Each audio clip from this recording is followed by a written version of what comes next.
ఇది చేసిన పనికి పరువు చచ్చిపోయిందే. అయ్యో, ఈ కట్టెల్ని వేరే వాళ్ళు వేరించి కాల్చి చంపడం కన్నా మనమే బూడిదవడం మంచిది.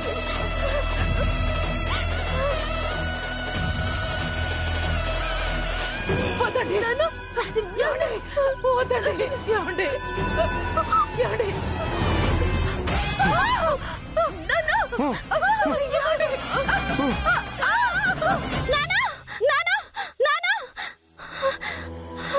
వైషు, వైషు,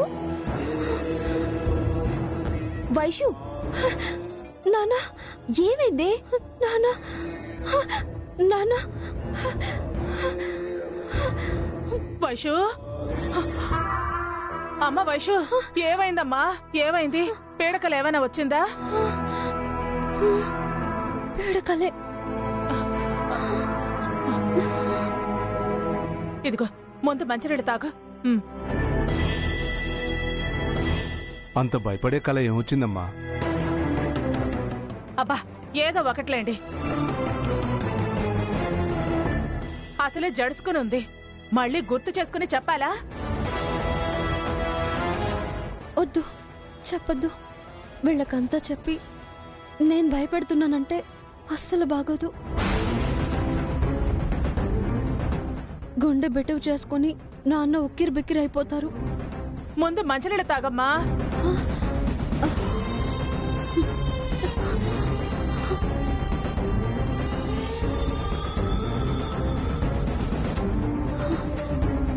మేఘం మన మీద పడ్డట్టు అయింది నాన్న. కరిగిపోయింది, నీరైపోయింది. ఏమీ ఆలోచించకుండా పడుకోమ్మా.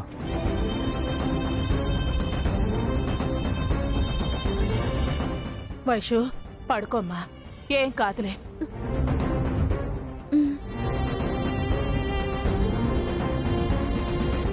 లైట్ ఉంచేసి వెళతాను, భయం వేయకుండా ఉంటుంది.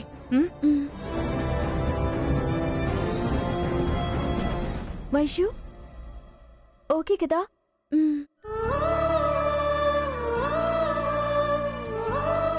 ఆవిడ ఆ వీడియోని అడ్డం పెట్టుకుని పెళ్ళాపితే, పెళ్లి చేస్తానని మాటిచ్చి నేనేం చేయాలి? ఇప్పుడొచ్చిన కళ నిజమవుతుందా?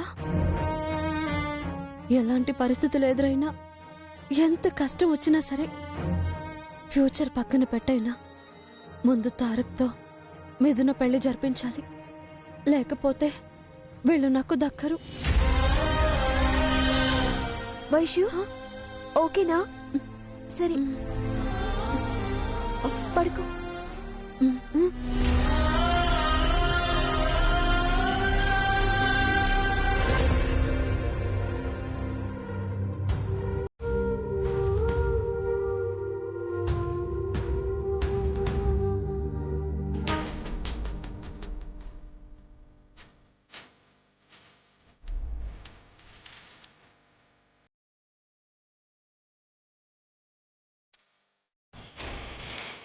డ్యూయల్ క్యారెక్టర్స్ మెయింటైన్ చేసిందంటే ఆ మిథున సామాన్యురాలు కాదు.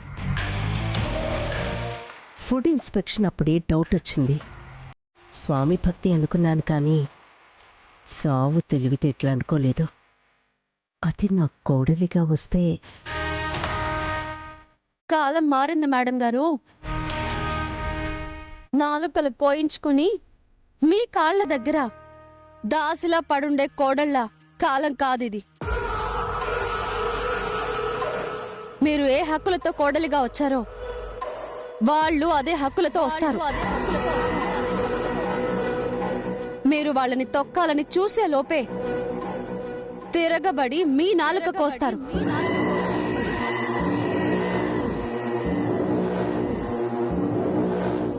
నా పెత్తనానికి అది చెక్ పెడుతుందా? దాని రూలింగ్లోకి నేను వెళ్లాల్సి వస్తుందా? ఎట్టి పరిస్థితుల్లో దాంతో తారక్ పెళ్లి జరగనివ్వను. వాళ్ల లవ్కి ఫుల్ స్టాప్ పెట్టాలి. తారక్ని లాక్ చేయాలి.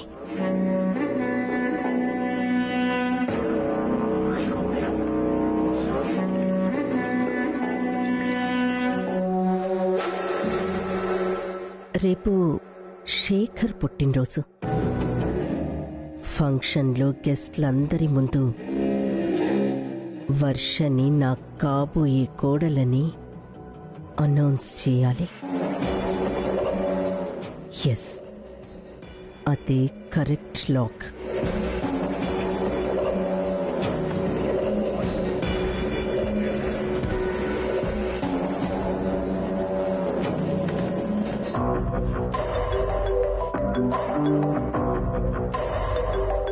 మమ్మీ మమ్మీ, రేఖా ఆంటీ ఫోన్ చేస్తున్నారు. వస్తున్నాను బేబీ. మాట్లాడు మమ్మీ. చెప్పు రేఖ.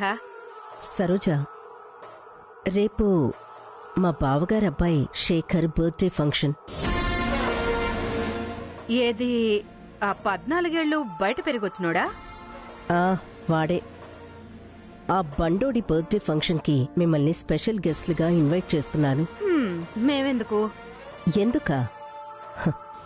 వాడి ఫంక్షన్లో మీకొక సర్ప్రైజ్. సర్ప్రైజా? ఏంటది?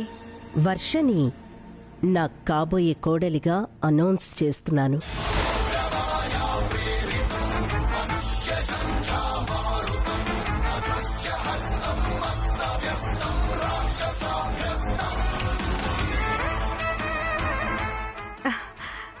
ఇది నిజమా రేఖ?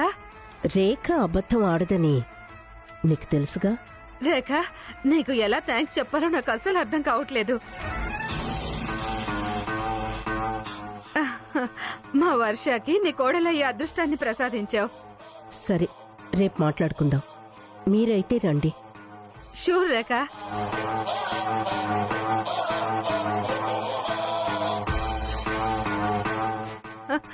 మమ్మీ తీసుకో. Cheers.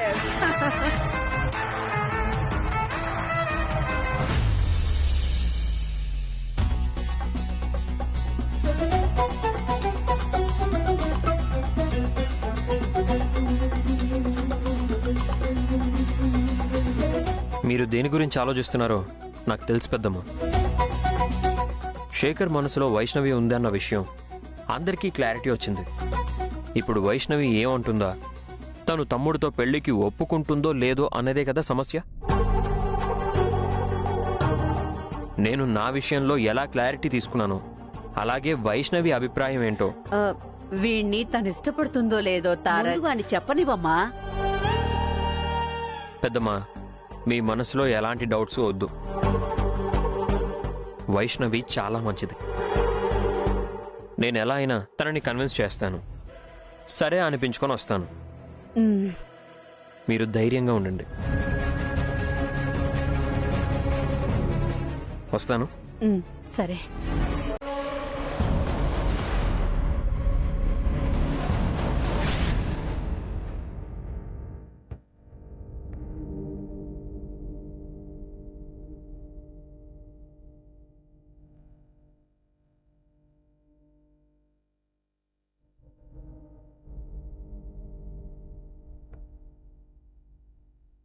నాన్న చూసిన వీడియో విషయం తారక్ గారి నోటీస్కి వెళ్ళిందో లేదో అర్జెంటుగా తారక్ గారిని కలిసి ఆ విషయం చెప్పి మా ఇంట్లో పరిస్థితులు వివరించాలి. మిథునని వెంటనే పెళ్లి చేసుకుని అన్ని ప్రాబ్లమ్స్కి చెక్ పెట్టమని చెప్పాలి. అర్జెంటుగా వైష్ణవి గారిని కలవాలి. శేఖర్ ఇష్టాన్ని చెప్పి తనని కన్విన్స్ చేసి ఎలాగైనా ఒప్పించాలి.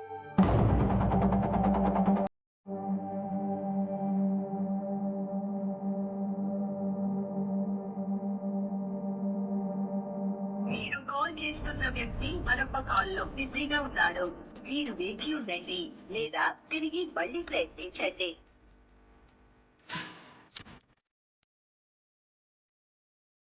आपने जिस व्यक्ति को कॉल किया है वो अन्य कॉल पर व्यस्त है. कृपया प्रतीक्षा करें या कुछ समय पश्चात. ఎక్కడున్నారో, ఎక్కడ కలవమంటారో.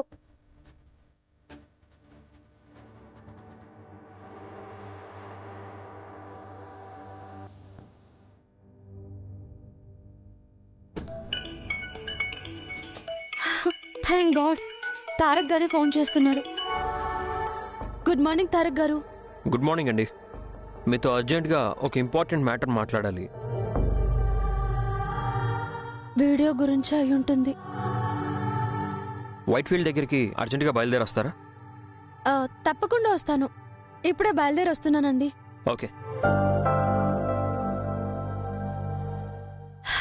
అమ్మయ్యా, సగం బరువు దిగిపోయినట్టుంది.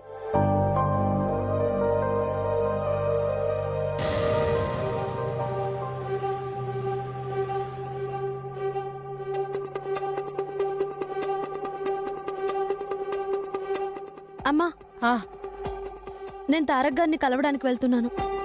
జాగ్రత్తగా మాట్లాడమ్మా, లేదంటే నాన్న చెప్పిన దారే. ఎందుకు కాదంటారమ్మా? ఆ వీడియోలో ఉన్నది తారక్ గారే కదా. డబ్బున్నోళ్ళు తూచనడానికి ఎంతోసేపు పట్టదు. అందరూ డబ్బున్న వాళ్ళు, నోరు లేని వాళ్ళు కాదు నాన్న. పోరాటం చేయలేని పెరికి వాళ్ళు కాదు. ఇప్పుడు ఆ మాటలెందుకమ్మా? అదేం చేసినా పరువేం తిరిగి రాదు. అసలు పరువే పోనివ్వను. మీకిచ్చిన మాట నిలబెట్టుకొని తీరుతాను. మిథున పెళ్లి తారక్ గారితోనే జరిపిస్తాను.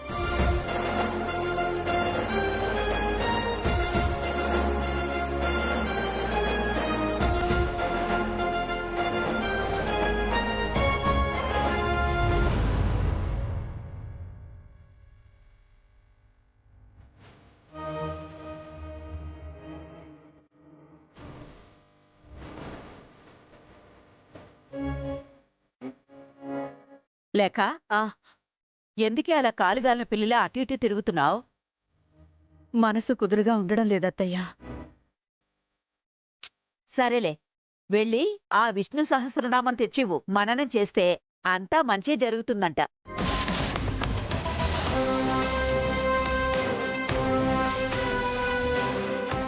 వీళ్ళు దేని గురించి అంత టెన్షన్ పడుతున్నారు? శేఖర్ అన్నయ్యకి వైష్ణవికి మధ్య చదువులో పద్ధతుల్లో చాలా తేడా ఉంది. అంత తేలిగ్గా అన్నయ్యతో పెళ్లి ఒప్పుకుంటుందా? అసలే టెన్షన్ పడుతుంటే నువ్వింకా టెన్షన్ పెడతావేంటే? తారక్ వెళ్ళాడుగా, రానివ్వు. ఈ లోపు వెళ్ళి దేవుడికి ముడుపు కట్టుకో. శుభవార్తతో తారక్ తిరిగొస్తే సాయంత్రం ఫంక్షన్లోనే వాళ్ళ పెళ్లి విషయం అందరికీ చెప్దాం.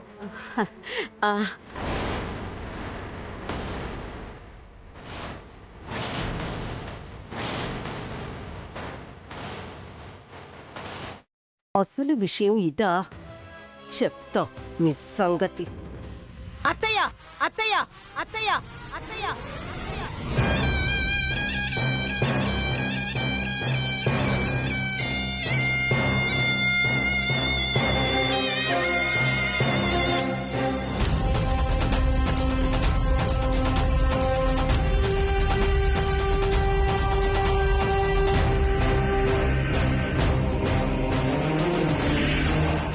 ఎంత స్వార్థం మీకు!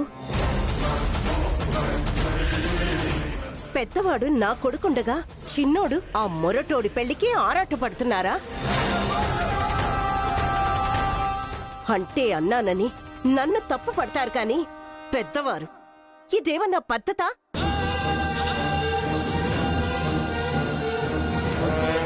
అన్నిటికీ వాణ్ణి ముందుంచి నా కొడుకుని వెనక్కి నెట్టడాన్ని ఏమనాలి? పడక పడక ఈ విషయం ఈవిడి గారి చెవిలోనే పడాలా? చిన్నదానికి అంత పేచి పెట్టింది, ఇక ఈ పెళ్లి ముడిపడినిస్తుందా? ఆదిలోనే హంసపాదం. ఇది ముందుకు సాగుతుందో ఆగుతుందో? పెద్దవాళ్ళం ఇంతమంది ఉండగా నా కొడుకుని ఎందుకు పంపినట్టు? ఓహో, రేపు తేడాలొస్తే వాడి మీద నెట్టాలనే కదా? ఈ ముద్దోణ్ణి ఆ పిల్ల చేసుకోవడానికి ఒప్పుకుంటే వీడికన్నా దద్దమ్మే అవుతుంది. రేఖ, వాడు మాట్లాడడానికే కదా వెళ్ళింది. అప్పుడే పెళ్ళైపోయినట్టు మాట్లాడతావేంటి? తారక్ పెళ్లి తర్వాతే శేఖర్ పెళ్లి చేద్దాం. అన్నీ మీరన్నట్టే జరిగేలా మాట్లాడతారేంటి? ఇలా ఫలానా అమ్మాయి అన్న విషయం కూడా మనకి చెప్పలేదు. రేపు పెళ్లి విషయం మాత్రం చెప్తారని నమ్మకం ఏంటి?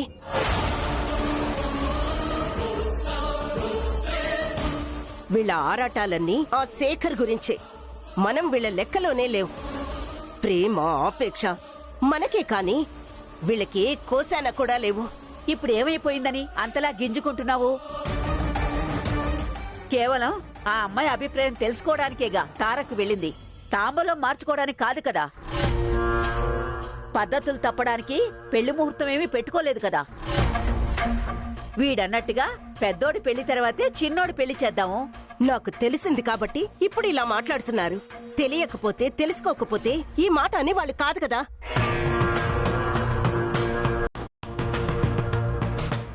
ఎవరి బుద్ధులేంటో ఎవరేంటో తెలుస్తూనే ఉంది.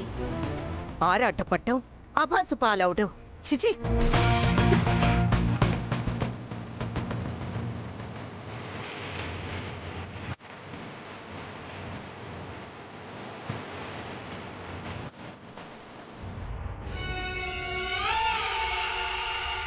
వీళ్ళింతలా ఆరాటపడుతున్నారు అంటే ఖచ్చితంగా అమ్మాయి తెలివైందే అయ్యుంటుంది. ఈ బండోడి మెడకి కడితే అటువాడి మార్పుకి వీళ్ళ అండకి పనికొస్తుందని పథకం వేశారు. ఆ అమ్మాయి ఎవరో అర్జెంటుగా తెలుసుకోవాలి. వీళ్ళ ప్రయత్నాలకి బ్రేకులు వేసి రివర్స్ దారిలో అటాక్ ఇవ్వాలి. వీళ్లకన్నా ముందే తారక్ పెళ్లి వర్షతో అని ఫంక్షన్లో అనౌన్స్ చేసి వీళ్ళకి షాక్ ట్రీట్మెంట్ ఇవ్వాలి. ఇస్తా.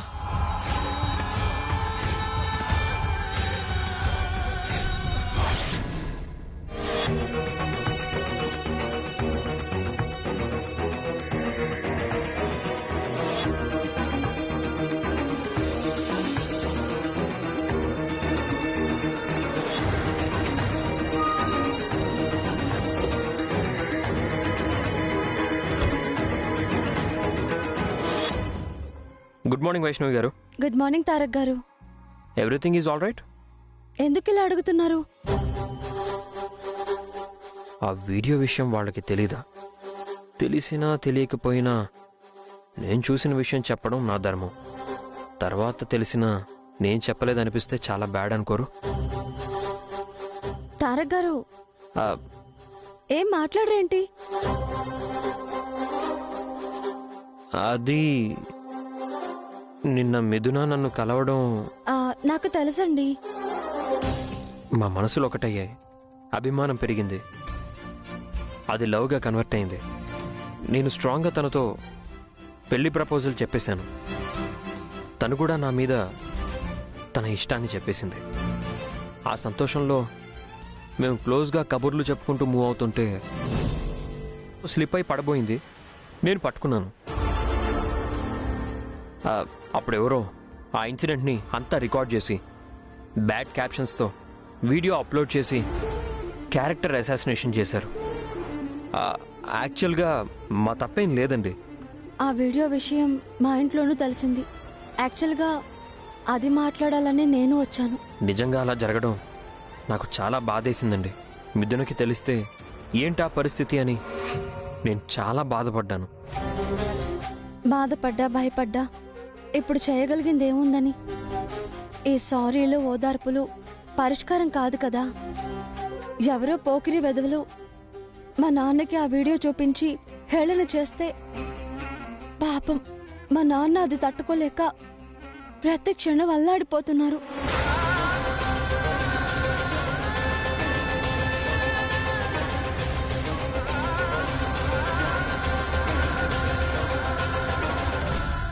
తారక్ గారు మంచివారని, వాళ్ళ ప్రేమలో నిజాయితీ ఉందని, పెళ్లి చేసుకుని నిందలన్నింటికీ ఫుల్ స్టాప్ పెడతారని వాళ్ళకి మాటిచ్చి మీతో మాట్లాడదామని వచ్చాను. చాలా మంచి పని చేశారు. యాక్చువల్గా నేనే వద్దాం అనుకున్నాను, కానీ పరిస్థితి ఊహించి రావడానికి భయపడ్డాను. మరి ఇంత దూరం వస్తుందని నేను అస్సలు అనుకోలేదండి. I'm really very sorry. అయ్యో ఓదార్పు కాదండి ఇప్పుడు కావాల్సింది, హామీ. నా మంచితనం తెలిసి మీరు హామీ ఇచ్చి వచ్చాక మీ నమ్మకాన్ని నేనెందుకు నిలబెట్టనండి?